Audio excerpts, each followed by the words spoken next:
Good afternoon, everyone. May I welcome you all to the 2021 TUC Disabled Workers Conference.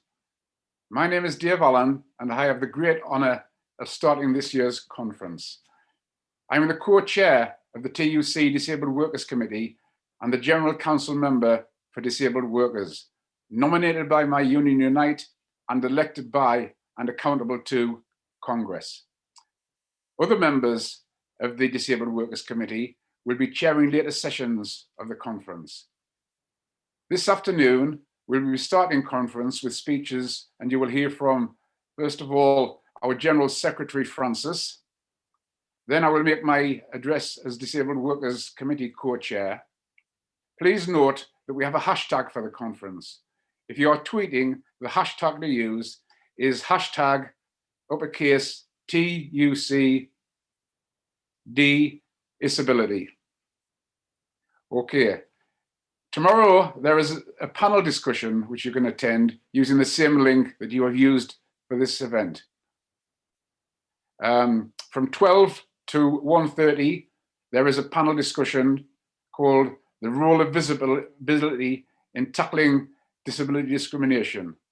We hope you will join us for these discussions, where we have been lucky enough to have leading voices represented from within the trade union movement and our allies outside of it. It now gives me great pleasure to introduce the TUC General Secretary, Francis O'Grady.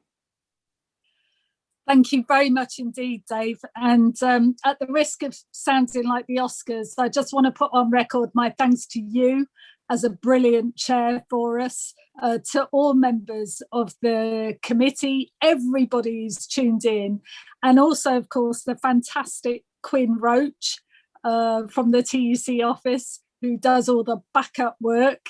Absolutely big clap for Quinn.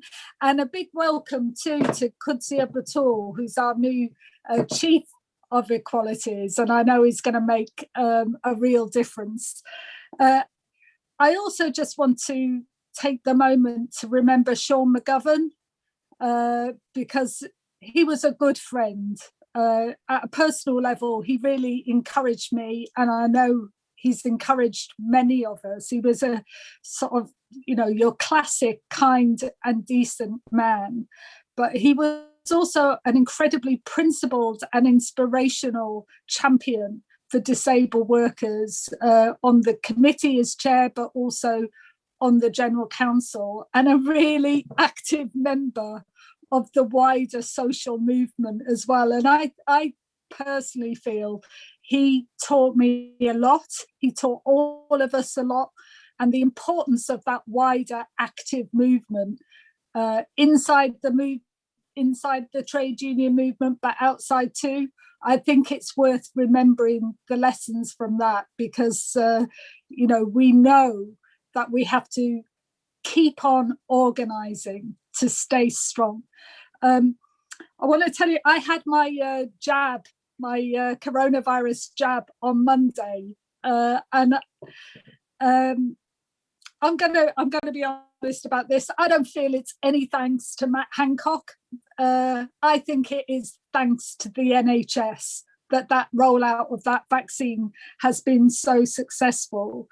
And I think we all have to remember that every time somebody from the NHS, or indeed in social care, every time they put on a uniform, they have put their health and sometimes lives on the line for all of us. And that's why, in my book, that 1% that was announced at the budget was such an insult. And I feel it as an insult, not just to the nurses, but to all of us, because that's how much they think we're worth. So what I would ask is, if you can, let's just kick this off with, if you can, on Thursday night, let's all commit ourselves to turn out and to give the government that long, slow hand clap for that 1% offer. And if you're like me, you might want to take out some pots and pans to bang as well, just to warm it up a bit. But I think without doubt, this has been an incredibly tough time for everybody.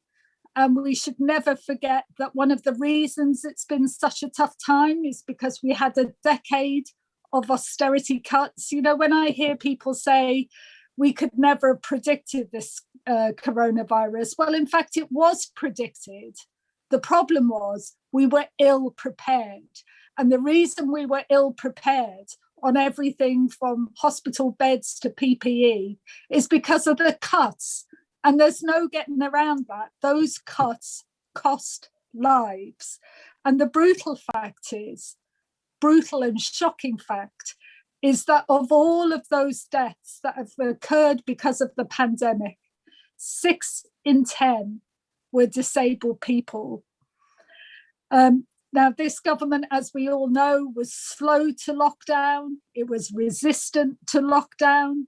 And you can't help thinking how many lives could have been saved, how much ill health could have been prevented if the government had done the right thing.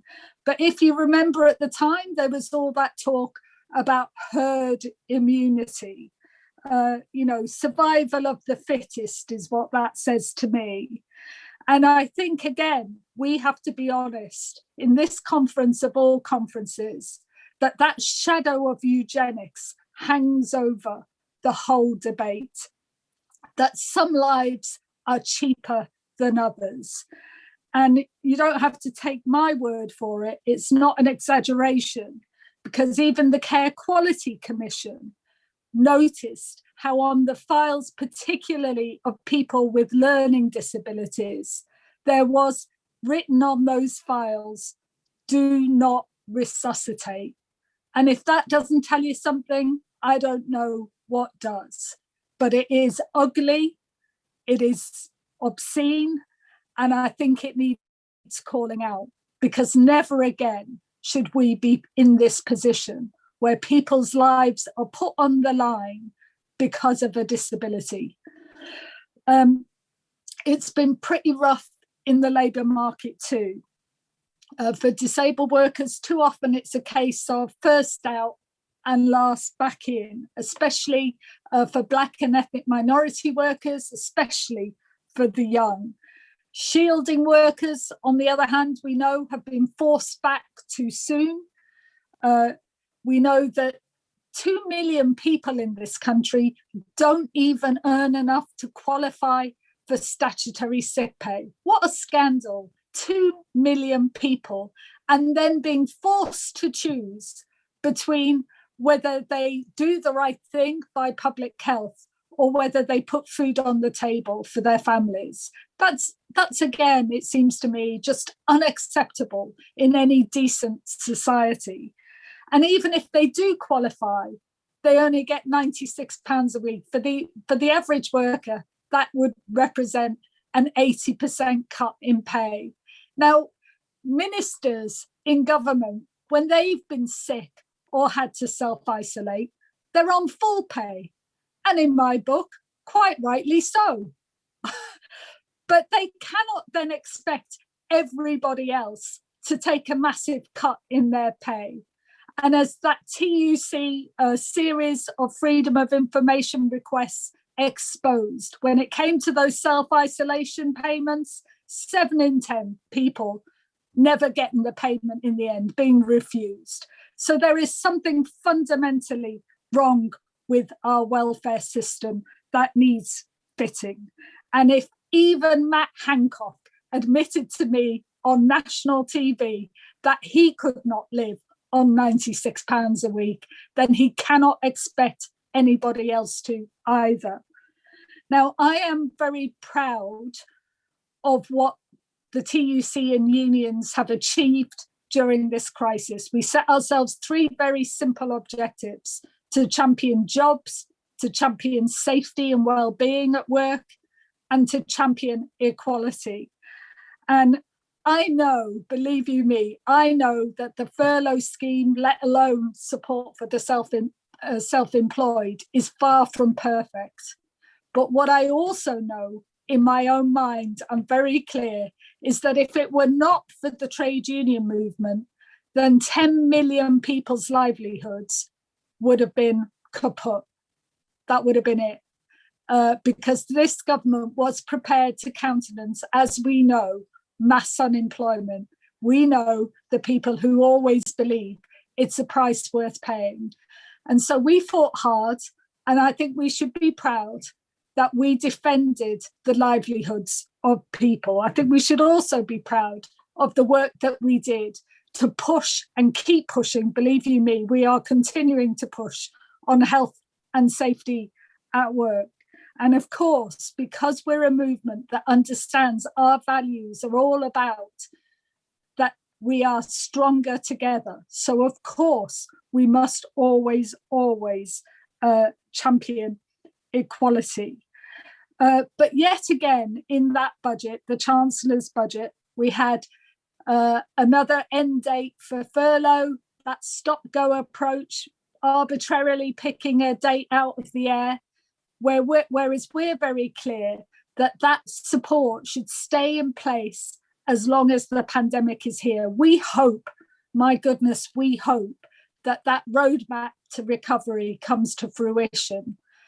But give people, give families, and give firms for that matter, the security and certainty of knowing that if we do face another upsurge, if we do have more outbreaks, that furlough will be in place to protect people, to put money in people's pockets as the best way of protecting people, but also the best way of protecting local economies too. Because if I've learned anything in life, is if you give money to the rich, they hold on to it. If you give money to ordinary working people, they spend it in local shops and businesses because they have to. And that's really important to keep demand in the economy too. And especially for people who are shielding, you know, I think we're very clear that it shouldn't just be a case of requesting furlough. People who are shielding should have the right to furlough, not at the whim of their employer, but because they have the right as a worker to protect themselves and make that judgment themselves. So, you know, without doubt, the budget was one of, I would call it austerity light. We're back on that track again. Here we go. And it was also a massively missed opportunity. A missed opportunity for the job creation that the TUC had set out, quite detailed plans for over 1 million new jobs in green tech, in transport and industry, in the parts of the country that need it most, and also a boost for our manufacturing industry. And critically, if we've learned anything from this pandemic, it's that we need to hardwire health and resilience into our economy. We identified 600,000 jobs that we need in public services. We've got 100,000 vacancies in the NHS alone, and many, many other parts of our public services under real pressure.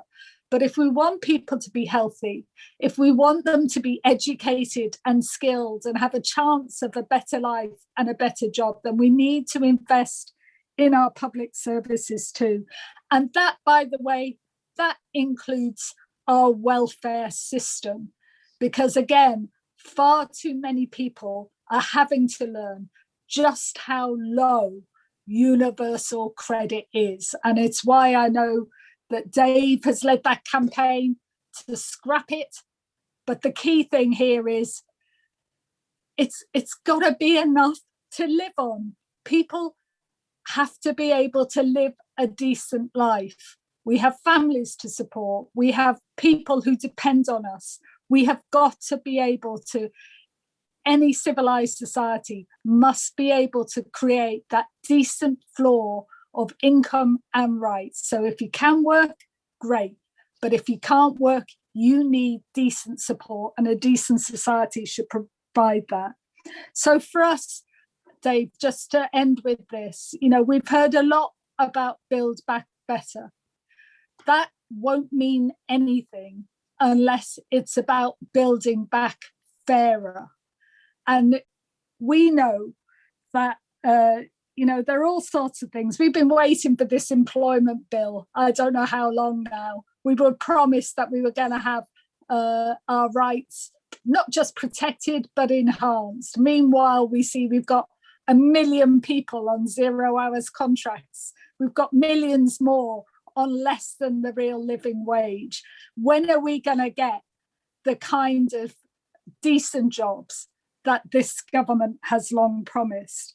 But there are opportunities for us. Now, I know that working from home, we were just talking about it before we came on the call, it's no panacea, believe you me. We know that most workers, they don't want to be forced back to work full time, but they don't want to be forced to work from home all the time either. But what we've learned is that it is possible to have more pro-worker flexibility. That is possible. And that's really important for many disabled workers to know that you can have a bit more freedom and flexibility. And why can't that be a right for all workers? We've shown that it can be done. Give it to workers as a right, or let's claim that right for ourselves. But what we believe fundamentally is that it shouldn't matter whatever your race, whatever your religion, whatever your ability or disability, whatever your background, everyone deserves a decent job, a job that's steady, that provides, that gives you the opportunity to progress, that gives you a chance to spend time with the people that you love. That isn't too much to ask. It seems to me that that is a modest ambition, and that if we organise, the more workers we win to the trade union movement, the stronger we become, the more chance we have to win for all working people in this country and worldwide. Thank you very much, Dave. Thank you for that address, Frances. And can I also thank you on behalf of the TUC Disabled Workers Committee and all delegates, past, present and future, to the TUC Disabled Workers Conference, because for years, the delegates and the committee were telling the TUC that Congress House was not fit for purpose to hold a disabled workers conference. And it was only when we met with you and when you found the budget to allow the Disabled Workers Conference to meet in a fully accessible venue that we were able to take the conference to its next level. So thank you for the address, and thank you for all your support for disabled trade unionists, Frances. Okay, I will now give my chair's address. So good afternoon, conference. I'm Dave Allen, and I've been proud to serve as the representative for disabled members on the TUC Council, General Council for the last year. I have also been co-chair of the Disabled Workers Committee, along with my colleague Anne Galpin from the National Union of Journalists. And I would like to thank Anne for her contribution, her substantial contribution to our work. I was elected to this post in September after the previous seat holder, Sean Mcgovern, a very close personal friend of mine and a Unite colleague, passed away in May last year. Sean was one of the true heroes of both the trade union movement and disabled people's movement, and he effortlessly brought the two together. And I often say that Sean was unique in being able to bridge the three issues of the trade union movement, the disability movement, and the Labour Party and the political movement. He was a tireless champion for disabled people. His passion, dedication, and strategic insight will be sorely missed, and so will his sense of humour, his flawless style, and the grace with which he conducted himself. Conference, he left big shoes to fill. And conference, the last 12 months have been difficult, and we have lost many friends and comrades. So before I go on, I'd like to ask you to join me in a minute of silence for Sean and our other trade union brothers and sisters and siblings who have passed on over the last year, both as a part of normal life and because of the pandemic.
Thank you for that show of respect, Conference.